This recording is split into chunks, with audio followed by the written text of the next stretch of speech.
नमस्ते एभ्रिवान। हामी चाहिँ ड्युटीमा जाँदैछु अहिले चाहिँ। साइकल चलाउँदैछ।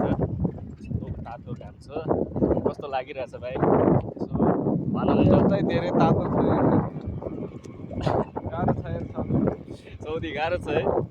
कति आधा घन्टा लाग्यो, कति 20 मिनट होइन हाम्रो साइकल? 20 मिनेटको यात्रा हो। 20 मिनटको यात्रा हो हाम्रो।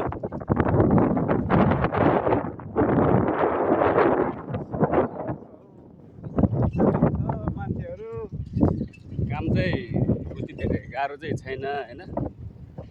अब यसरी घाममा चाहिँ हिँड्नुपर्छ है। साइकलमा सारा लगाएर यस्तो तातो घाम छ। कति डिग्री छ आज? हेर्नै पर्छ हौ मोबाइल। 45-46 त्यस्तै 45 जति होला। धेरै तातो छ। 45 जस्तो हावै तातो आइरहेछ। हजुर। पैसा पैसा भन्छ मान्छेहरू, पैसा कमाउनलाई यस्तो गाह्रो छ, धेरै गाह्रो छ हो हजुर। साउदी साउदी भन्छ, यही हो तातो घाममा साउदी। यस्तो छ हौ, यस्तो विधि घाम छ हौ, यस्तो विधि हेर्नुहोस्। जिन्दगी धरान छ। जिन्दगी लन्दार्याङ भाडा खन्दार्याङ। ओके, बाई बाई सबैलाई।